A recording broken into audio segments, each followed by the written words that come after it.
Hello friends, কেমন আছো তোমরা সবাই? আজ একটা নতুন ভিডিওতে আবার সবাইকে স্বাগত জানাই।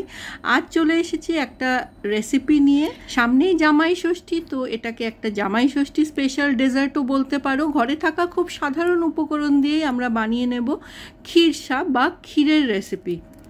এটা আমরা নানান রকম পিঠে পায়েসেও ব্যবহার করতে পারি, আবার এমনি এটাকে শুধু খেতেও অসাধারণ লাগে। তো ঝটপট চলো স্টার্ট করে দিই। তো প্রথমেই যেগুলো ভিজাতে হবে, একটু দুধের মধ্যে, ঠান্ডা দুধের মধ্যে আমি একটু কেশর ভিজিয়ে নিলাম, আর তারপর 1 চামচ, জাস্ট 1 টেবিল চামচ গোবিন্দভোগ চাল আমি একটু জলের মধ্যে ভিজিয়ে দিলাম। তারপর চলে যাব নেক্সট স্টেপে। 1 টেবিল চামচ চিনি আর 1 টেবিল চামচ জল দিয়ে আমরা একদম গ্যাসের ফ্লেমটাকে লো করে এটাকে ক্যারামেলাইজ করব। একটু সময় লাগবে, একটু ধৈর্য ধরতে হবে, না হলে গ্যাস বাড়িয়ে দিলে এটা চট করে পুড়ে যাবে এবং তেতো হয়ে যাবে। এই যে হালকা যে লাল কালারটা এসছে, এটা কিন্তু বেশি লালও করা যাবে না, না হলেই আমাদের ক্ষীরটা তেতো লাগবে, দুধটা তেতো হয়ে যাবে। তো এই রকমভাবে আমরা নেড়ে দেব। নাড়ার পরে এর মধ্যে অল্প করে দুধ ঢালবো। অল্প দুধটা ঢেলে আগে পুরোটা যে ক্যারামেলটা ওটা আমরা দুধের মধ্যে মিশিয়ে নেব, তারপরে আমি বাকি দুধটা ব্যবহার করব। আমি এখানে 1 লিটার দুধ নিয়েছি, আমি প্যাকেটের দুধ নিয়েছি। তোমরা যে কোনো গরুর দুধ কিংবা ফুল ফ্যাট মিল্ক, যেরকম দুধ তোমাদের ঘরে আছে সেই দুধ দিয়ে তোমরা বানিয়ে ফেলতে পারো। খুবই একটা অসাধারণ রেসিপি আর বেশ ঝটপট হয়ে যায়। তো চলো এবার এই যে দুধটার মধ্যে ক্যারামেলটাকে পুরোটা মিলিয়ে নিয়েছি, এরপর আমি এর মধ্যে বাকি দুধটা ঢেলে দেব।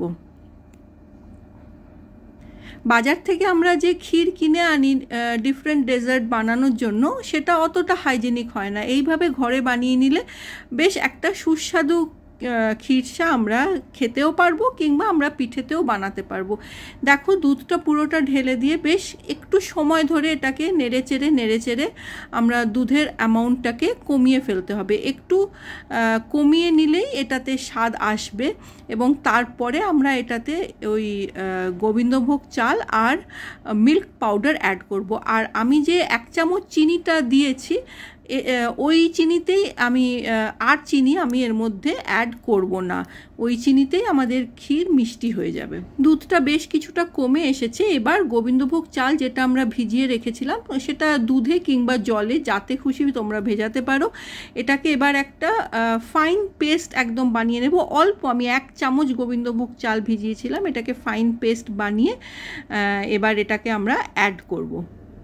দেখো তাহলে এবার দুধটা দেখেই বুঝতে পারছো বেশ কিছুটা ঘন হয়ে এসেছে, অনেকটা বেশ কমে এসেছে। আর দেখো সুন্দর যে লাল কালারটা এসেছে, এটা কিন্তু ওই 1 চামচ চিনিকে ক্যারামেল করার জন্যই এসেছে। কি সুন্দর কালারটা এসেছে না?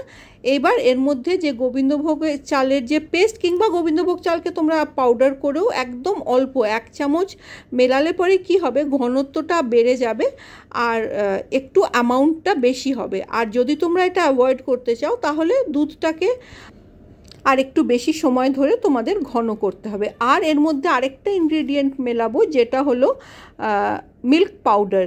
এরকম 2 পাউচ, আমি 1 লিটার দুধে 2 পাউচ মিল্ক পাউডার, ঠান্ডা অল্প একটু ঠান্ডা দুধ আলাদা করে রেখে দিয়েছিলাম, তার মধ্যে এই মিল্ক পাউডারটা গুলে নেব। এতেও কি হবে, বেশ একটা ক্ষীরের টেস্ট সুন্দর আসবে আর দুধটা তাড়াতাড়ি ঘন হয়ে যাবে। তো এটাকে ঠান্ডা দুধের মধ্যে গুলে আমরা ওই দুধটার মধ্যে মিলিয়ে দেব। এই দেখো এটা কীরকম সুন্দর ভারী হয়ে এসেছে। এবার এর মধ্যে আমরা ওই মিল্ক পাউডারের যে গোলাটা, ওটাকে মেলাবো।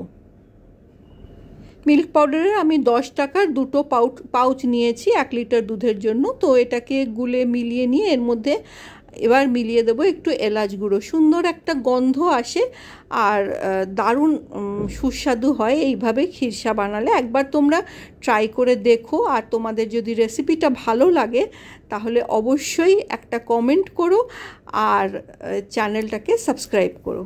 তোমরা জামাই ষষ্ঠীতে কি স্পেশাল বানাচ্ছ মেয়ে জামাইয়ের জন্য অবশ্যই আমাকে জানিও। আর মেয়ে জামাই কেন, আমাদের ঘরে এরকম ছুটছাট স্পেশাল অকেশন তো লেগেই থাকে। আর বাঙালির 12 মাসে 13 পার্বণ, যে কোনো একটা ছুতো চাই আমাদের ভালো মন্দ খাবার বানাবার জন্য। তাই বানিয়ে ফেললাম এরকম একটা খিরসা, যেটা তোমরা যে কোনো টাইমে এটাকে ফ্রিজে রেখে দারুণভাবে এনজয় করতে পারো।